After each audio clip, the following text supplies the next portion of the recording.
Hello everybody and welcome to URM's latest webinar, How to Maximise the Benefits of Your Penetration Test, or Pen Test, as we're now going to call it for the remainder of this webinar.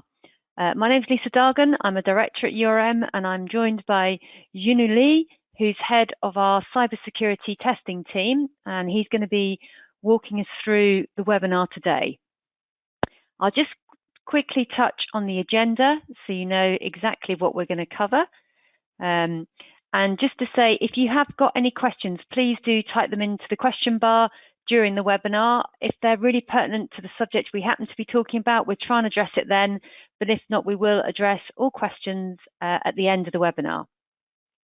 So in terms of what we're going to cover today, we're firstly going to look at the typical pen test purchase process. So how does that process typically work? What are the key things you should be looking out for? Then we're going to talk a little bit about defining your requirements. How do you decide what to test? So I think there's a number of really clear reasons why you might be testing, which Yunu will cover around regulation, policy, client requests. But if you're doing it for good governance, where do you start? How do you know what to test? How do you prioritize? What if you've got a limited budget?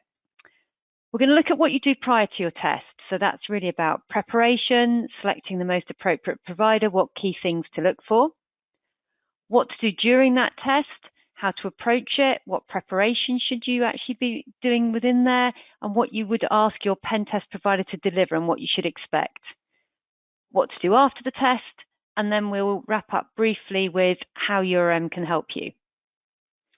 So just by way of introduction, for those of you that aren't familiar with URM, we've been established for over 15 years. We've got a long expertise in terms of delivering information security, risk management, governance, and within that business continuity consulting services. From an information security perspective, we're renowned for our 27001 expertise, where we've taken over 300 plus organizations through certification, for PCI DSS, and for Cyber Essentials Plus, where, as you can imagine, there's a lot of testing requirements around that. Generally speaking, we're a holistic information security organization with both GRC and technical expertise.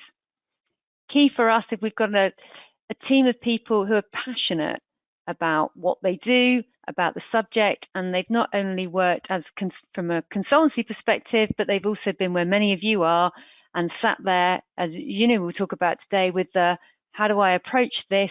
How do I get the most from my budget? What are the key things I should be focusing on?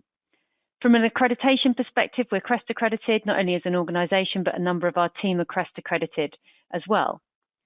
Yun, can I hand over to you, please? Perhaps you could introduce yourself and just tell a little bit about your background. Yes, of course. Thank you, Lisa. So I'm Yunu Lee. I'm the head of cybersecurity testing here at URM. I've been involved in information security since 2010, more or less. And here are some of my offensive security certification. And I will be guiding you through this webinar today. And I guess as we're done with the introductions, we can probably start with the presentation. Thank you, Yun. So can you start by just walking us through what the key stages in the process are and what that purchase process really looks like? Yes, of course. So, so what we have seen generally in our clients as the key stages in the purchase of a pen test process, there is first of all, there's the identification of the requirement, obviously, which can come from different sources. As you mentioned, it can come from compliance, such as PCI DSS standards or ISO 27001. It could be parts of a more mature organization security policy or framework to perform regular pen tests on their assets. It could be a specific internal or external requirement coming from, for example, a client or an internal stakeholder who asks us or our department or our product team to test a product or a service or a cloud environment, whatever we need to test before going in production or even before. After defining, identifying the that you need a pen test. Usually, the second step is to go to the market and request a proposal to new providers or known providers you already work with to obtain a proposal and a quotation. This usually involves scoping questionnaires, calls, scoping calls with the provider to get a quote and to explain them what